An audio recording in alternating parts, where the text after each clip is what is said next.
کے واجبات کی نگہداشت کرنے والے اور انہیں ان کے اوقات میں اسی طریقے پر جو تیرے عبد خاص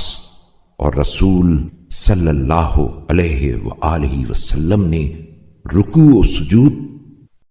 اور ان کے تمام فضیلت و برتری کے پہلوؤں میں جاری کیا تھا،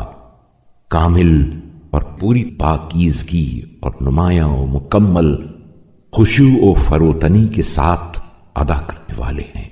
اور ہمیں اس مہینے میں توفیق دے کہ نیکی و احسان کے ذریعے عزیزوں کے ساتھ صلہ رحمی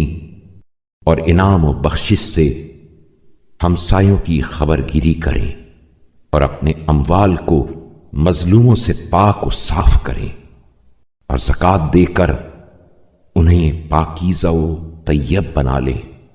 اور یہ کہ جو ہم سے علیحدگی اختیار کرے اس کی طرف دستے مصالحت بڑھائیں، جو ہم پر ظلم کرے اس سے انصاف برتیں،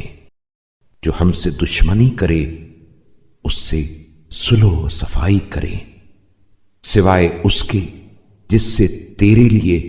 اور تیری خاطر دشمنی کی گئی ہو، کیونکہ وہ ایسا دشمن ہے جسے ہم دوست نہیں رکھ سکتے، اور ایسے گروہ کا فرد ہے جس سے ہم صاف نہیں ہو سکتے، اور ہمیں اس مہینے میں ایسے پاک و پاکیزہ اعمال کے وسیلے سے تقرب حاصل کرنے کی توفیق دے جن کے ذریعے تو ہمیں گناہوں سے پاک کر دے اور از سر نو برائیوں کے